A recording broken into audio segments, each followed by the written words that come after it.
Hi everybody, Clementarts here with another video. Today we are doing hedgehogs. Just kidding. No, we're doing porcupines. Sorry, Mom. Uh, yeah, you guys left a lot of cool requests on the last video. And, I already kind of wanted to do porcupines because a friend told me about how when they have sex, there's no way to get around the quills. And I was like, wow, there's got to be a ton more fun facts about porcupines if they can only have painful sex. However, despite them being into BDSM, they're actually some very peaceful, cute little creatures. So for today, I actually wanted to do a video where I turn the animal into a cute little game character. I actually did the research before recording myself. I wanted to do something a little more structured because someone told me that I was just kind of bouncing from fact to fact. So I learned about them ahead of time. I also learned about them ahead of time so I can create a character around what I learned. Anyway, so I initially started out just trying to get the body figured out because I was going to make him stand, so I wanted to do a little sketch. I got a cute little guy going here. Porcupines look really kind of just like little doughboy creatures when they don't have spike quills. I feel like in a lot of games or media, people can easily make a porcupine into an aggressive character because they have quills, but porcupines are actually really nice. Like, they're really considerate in the way that they go about attacking you, you know. No porcupine is just going to jump out of a tree and porcupine ya in the back of the head, you know. And yes, porcupines can climb trees. It turns out there are old world porcupines and new world porcupines. I don't know why the old ones are called old world and the new ones are called new world. Maybe our lordy just decided one day to come out with a new kind of porcupine, and you know, we just went along with it because the new porcupine is very cute, does not have a chiseled lip, and lives mostly in trees and has soft fur that goes with its quills. Yes, soft. Its quills also grow like singularly instead of patches, unlike the old world porcupine. And the old world porcupine stays mostly on the ground. So that's the main difference. New world up in trees, old world sitting on the ground. Maybe the new world one is shooting for the stars, just like our boy Elon Musk. Anyway, so at first I was going to go with the new world one because Elon Musk. But then I decided, no, I kind of want to go with the old world one because it has more distinguishing features, I think, that kind of make it stand out. Like, it's just all quills, and most people, I think of the old world porcupine, which is actually looks crazier than I thought. Here's a picture of it. Bam. Anyway, back to what I was saying. I didn't want to do an aggressive character. I wanted to do one that was a little bit different. Porcupines, whenever they think anything's going to attack them, they actually try to trigger your senses before they attack you back. And the first one they do is sight. They try to frill up their little porcupines, and they show off their strikingly different white and black colors, a defense mechanism many animals use. It's called an episomatic strategy of defense, which is something that poison dart frogs, honey badgers, cuttlefish, anything in nature that's really flashy, colorful, will use to try to veer off enemies. I'm sure you've heard of this because a lot of animals use it. I think it's actually really cool. Some animals even fake it because so many other animals use it because they are actually dangerous. So after they puff out their quills and show off their colors, if that doesn't work and you don't see them, they will start to make it so you can hear them. Yeah, they're like, all right, next one, and they go down the list to chattering their teeth super loud, which I'm gonna play a little sound clip here. Call it battle chatter.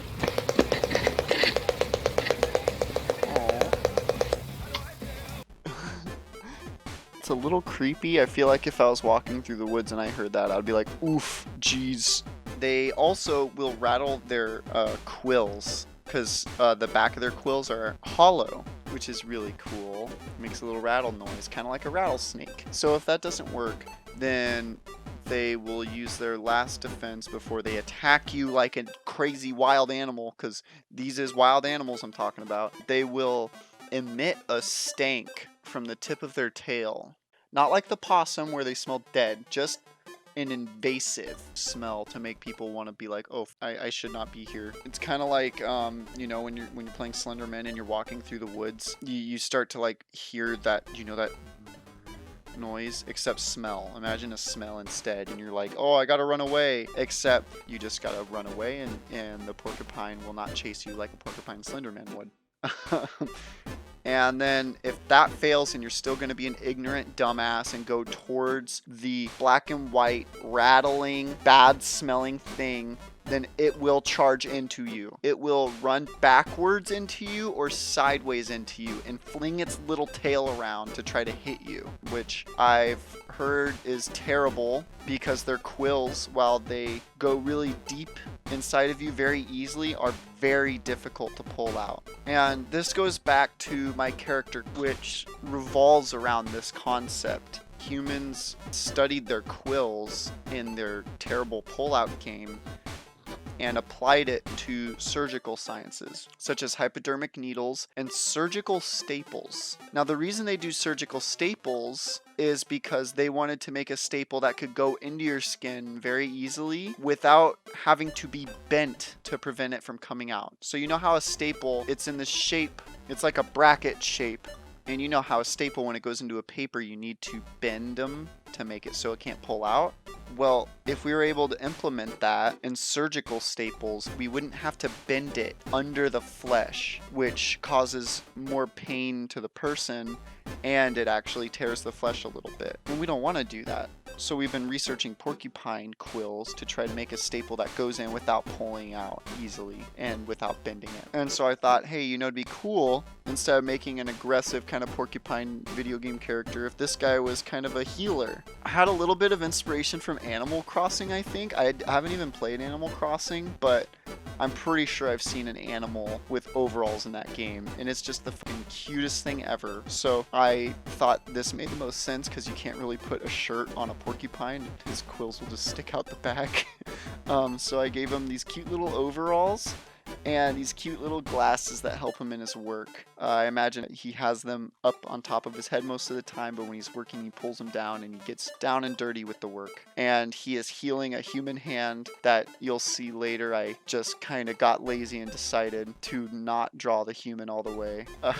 Just because I just didn't want to. I mean, by the time I finished it, I was like, ugh, I'm done. I wanted to draw a porcupine, not a person, so I did. As you can see, the porcupine here he's not very big, but he does look a little wise, which goes to my next fun fact, that porcupines are the longest living rodent. Well, technically they're the second longest living rodent. The longest living porcupine lived to 27 years. Yes, that's older than most of the people I bet are watching this video. That's twice as old as any cat you're gonna own, probably. And it's definitely older than how old rats get, which in my last video you'll see they only live to like 2 years, I guess, which is still saddening. I don't know why I'm not over it. So if you get sad that your pet rat's gonna die and you want another rodent, just get a porcupine. They're sweet and they live a lot longer. But yeah, so for this guy, I didn't want to do like too crazy of a design. I really liked thinking of just a tiny little porcupine that'll heal you up, you know, that he'll stitch you up with his quills. Their quills are coated in an antibacterial, I think it was a fatty like protein or something, which is really cool in my opinion, which made it even more sense that he'd be using it to sew. Not like that's actually a practical use, because the quills are actually really huge and they leave a giant hole in you, but we're just not going to think about that here. When I got to the quills, I actually had a lot of fun doing the line art for them. I really enjoyed how detailed I got with those specifically. I didn't really care to get detailed with anything else in the drawing, really. and I think they look really cool from like a distance. I really like them. And as you can see, I really got lazy with the arm. I just made it nice and long. I tried scooting the porcupine over to the left of the frame, but then there was this big fat empty space to the right, which I didn't like. So I just made it like almost a leg's length of an arm. Now you're probably wondering, hey, you know, this video is going a lot slower than the other video. He hasn't even colored yet. I just decided not to color it. Haha. No, I thought I hit record, but I guess I didn't. And after coloring him in for like 2 hours, I realized, oh shit, William, yeah, I fudged up. So this is my porcupine with all the color. Thanks for making it to the end of the video if you did. Please leave a like, and please leave a comment sharing stuff that you think would be interesting for me to draw. It doesn't just have to be animals. I'm really interested in anything you guys are interested in me doing. I am here for you guys. I actually, after reading the comments, you guys already recommended some animals, which I thought was cool. I saw a wolf, I saw a dragon, I saw monkeys and camels and a hedgehog.